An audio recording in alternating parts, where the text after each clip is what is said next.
ప్రైజ్లాడ్ దేవుని స్తోత్రం, హల్లెలూయా. Hosanna YSS ministry పరిచయ తరపున మీ అందరికీ శుభాభివందనాలండి. ఉదయకాల దేవుని చేత ప్రభు మిమ్మల్ని నింపి తృప్తిపరిచి ఆశీర్వదించి నడిపించునుగాక. ఆమెన్. ఉదయకాలం వేళ దేవుని వాక్యం ధ్యానం చేద్దామండి. యెషయా గ్రంథము 41వ అధ్యాయము 14వ వాక్యం.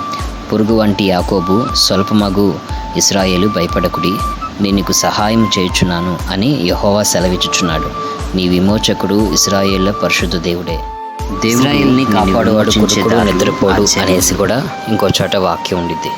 ఇక్కడ పురుగు వంటి యాకోబు అంటే పురుగుని చాలా చులకనగా తీసి పక్కన పడేస్తారు. యాకోబు అంటే మోసగాడని అర్థం, అనగా లోకానుసరమైన జీవితం. ప్రియమైన నా దేని బిడ్డలారా, ఎన్నిక లేని అనుభవంలో నీ కుటుంబంలో నీ ఉన్నావా? చులకనగా నీ జనులు నీ కడుపున పుట్టిన బిడ్డలే కావచ్చు, నీ ఇరుగు పొరుగు వారు నిన్ను చులకనగా చూస్తున్నారా? పురుగు వంటి అనుభవాల్లో నీవు నడిపించబడుతున్నావా? ఈ ఉదయకాలం వల్ల ఎవరి సహాయం నీకున్నా లేకపోయినా సర్వశక్తి కలిగిన దేవుని సహాయం నీ కాడ ఉంటుందండి. సర్వశక్తి కలిగిన దేవుని యొక్క సహాయము నీ కాడున్నప్పుడు నీవు ఏ మనుషుల కాడ తృణీకరించబడినా కానీ ఆయన సహాయం వలన నీవు లోకంలో గొప్ప కార్యాలు నువ్వు పొందుతావండి. దావీదు అంటారు, నా దేవుని సహాయం వల్ల నేను ప్రాకారాలు దాటుతున్నాను, నా దేవుని సహాయం వల్ల నేను సైన్యాన్ని జయిస్తున్నాను అంటాడండి. అలాగా దేవుని సహాయము నలుదిశలా మీకు అనుగ్రహించబడును గాక. ఆమెన్. అయితే స్వల్పమగు ఇశ్రాయేలు అంటున్నాడు. అంటే ఇశ్రాయేలు అంటే మనుషులతోనూ దేవునితోని పోరాడి గెలిచినవాడు. ఈ యాకోబు అనే వ్యక్తే ఒక రాత్రంతా దేవదూతతో పెనుగులాడతాడండి. అప్పుడు ఆ దేవదూత అంటారు, నీ పేరేం పేరు అంటే యాకోబు అంటారండి. అంటే ఇక నీ పేరు యాకోబు కాదు, నీవు మనుషులతోనూ దేవునితోని పోరాడి గెలిచితివి కనుక నీ పేరు ఇశ్రాయేలు అని పేరు పెట్టబడునంటారండి. అంటే నీవు పాపంతో పోరాడాలి, దోషములతో పోరాడాలి, లోక ఆశల కోరికలతో నీవు పోరాడి నీవు మారు మనసు పొంది యేసు రక్తం చేత కడగబడిన ఆ జయం అనేది నీకు కావాలండి. ఇశ్రాయేలు అంటే మనుషులతోనూ దేవునితోనూ పోరాడి గెలిచినవారు. మనుషులు పెట్టు నిందలు, అవమానాలని దేవుని ద్వారా పరీక్షించబడుతున్న అనుభవాలే కావచ్చు. నువ్వు ఎన్నో లెక్కింప శక్యం కానీ ఎన్నో ప్రార్థనా అంశాలు దేవుని యొద్ద ప్రార్థన చేస్తూ ఉన్నావు. కొన్ని కార్యాలు జరిగినాయి, కొన్ని కార్యాలు జరగల. అయితే జరగని కార్యాలు జరుగుతాయని విశ్వాస ఆలోచనతో నడవటమే నీవు దేవునిలో ఒక విజయాన్ని నువ్వు స్వతంత్రించుకున్న దేవుని బిడ్డవై ఉన్నట్టు. ప్రియమైన నా దేని బిడ్డలారా, యాకోబు వంటి అనుభవంతో, ఇశ్రాయేలు వంటి అనుభవంతో బ్రతుకుతున్న మనుషులతో దేవుడు మాట్లాడుతున్న మాట ఏంటంటే, నేను నీకు సహాయం చేస్తాను, భయపడమాకండి అంటున్నారండి. దేవుడు మీకు సహాయం చేయడానికి ఆయన నిలబడితే నీ కళ్ళ ముందున్న చీకటి వెలుగ్గా మార్చబడుతుంది. హల్లెలూయా. ఇశ్రాయేల్ని కాపాడేవాడు కొనుక్కుడు నిద్రపోడండి. అంటే దావీదు ఒకసారి దేవుని సహాయం వలన గొలియాతు మీద జయం పొందుతాడు. అయితే సౌలు ఒక సందర్భంలో నీవు ఆ గొలియాతుని జయించలేవంటే దావీదు ఒకటే అంటాడండి, సింహం యొక్క బలం నుండి, ఎలుగుబంటి యొక్క బలం నుంచి నన్ను తప్పించిన యెహోవా ఈ సున్నతి లేని ఫిలిష్తీయుని చేతి నుంచి కూడా నన్ను తప్పిస్తాడు, విడిపిస్తాడు అంటారండి. ఈ ఉదయకాలం ఇలా ఈ వాక్యం ఉంటున్న నీవు ఎటువంటి భయములతోటి నింపబడ్డావు? ఎటువంటి దిగులు, ఐహికమైన విచారములతో నువ్వు నింపబడ్డావు? ఏ సహాయం నీ యొద్దకు రావట్లేదని కుమిలిపోతున్నావు, నలిగిపోతున్నావు నాకైతే తెలియదు, కానీ సర్వశక్తి కలిగిన దేవుని సహాయము చేయ హస్తము నిరంతరం మీకు తోడై ఉండి నలుదిశల విజయం అనుగ్రహించి నడిపించునుగాక. ఆమెన్. ఇక్కడ అంటారండి, ప్రభు నేను నీకు సహాయం చేస్తాను కదా, ధైర్యంగా ఉండు, చేతి పని లేదని బాధపడుతున్నావా? అయితే బిడ్డ, నీకు చేతి పని ఇస్తాను. చదువు లేదని జ్ఞాపకం చేసుకుంటున్నావా? నీకు చదువు కావాల్సిన జ్ఞానాన్ని నీకు ఇస్తాను.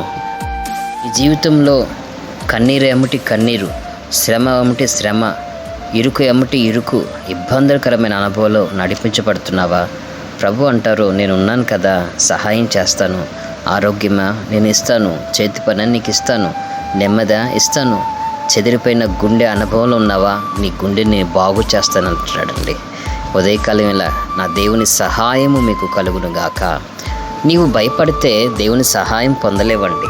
నువ్వు ధైర్యంగా దేవుని పక్షాన నిలబడితే నీ ఎదుట సముద్రమే దారినిస్తుంది. ధైర్యంగా వారు సముద్రం ఎదురుగా నిలబడంగానే సముద్రమే వారికి దారినిచ్చింది. ఉదయకాలం ఇలా నీ కష్టాలు చూచి, నీ బాధలు చూచి, నీ ఇబ్బందులు చూచి, నీ యొక్క బలహీనతలు చూచి కుమిలిపోతూ, నలిగిపోతూ, కృంగిపోతున్నావేమో నాకైతే తెలియదు. కానీ నా ప్రభు నీతో మాట్లాడుతున్న మాట ఏంటంటే, చేతి పని లేదని దిగులు పడుతున్నావు బిడ్డ. నీ కుటుంబంలో సమాధానం లేదని దిగులు పడుతున్నావు బిడ్డ. నీ కుటుంబంలో నెమ్మది లేదని దిగులు పడుతున్నావు. కుటుంబము యొక్క బాధలు, శ్రమలు మొయ్యలేని రీతిగా అటువంటి సమస్యల భారంతో నలిగిపోతున్నావు బిడ్డ. అయితే నీకు నెమ్మదినిస్తాను, నీకు సంతోషాన్ని ఇస్తాను, నీకు సహాయం చేస్తా అని అంటున్నాడండి. నిశ్చయంగా నా దేవుని సహాయం మీకు కలిగి నలుదిశల దైవ కృపతో మీరు స్థిరపరచబడి నడిపించబడుదురుగాక. ఆమేన్. కీర్తన గ్రంథము 18వ అధ్యాయము ఇక్కడ మనం చాలా జాగ్రత్తగా గమనించినట్లయితే అండి, 27వ వాక్యంలో శ్రమపడు వారిని నీవు రక్షించదవు అంటున్నాడండి. అంతేకాదు 28వ వాక్యంలో చూస్తే అండి, నా దీపం వెలిగించువాడు నీవే, నా దేవుడని యెహోవా చీకటి నాకు వెలుగుగా చేయును.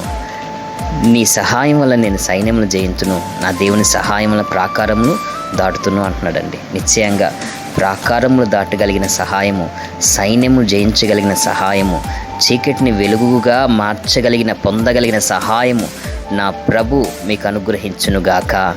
ఈ ఉదయకాలం వేళ ఏ శ్రమతో మీరు పోరాడుతున్నారు, ఏ శోధనతో మీరు పోరాడుతున్నారు, అన్ని నలుదిశలా ప్రభు జయమిచ్చినట్లుగా మీ కొరకు చిన్న ప్రార్థన అండి.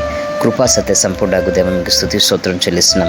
ఉదయకాలం వేళ నీ సహాయం ఆశిస్తూ నీ బిడ్డలు అయా వేటి నిమిత్తం నీ వైపు చూస్తున్నారు జ్ఞాపకం చేసుకో. తెరిచిన కన్ను మోయకుండా నీ బిడ్డల్ని కాపాడు. కాలమంది రథ చక్రాల కింద నెమ్మది లేక అయా కుమిలిపోతూ, కృంగిపోతూ, నలిగిపోతూ, విసికి వేసారిపోయిన జీవిత అనుభవంలో నడిపించబడుచున్నారయ్యా. నీవే కనికరించు, కటాక్షించు, అభిషేకాన్ని నీ బిడ్డల మీద కుమ్మరించు.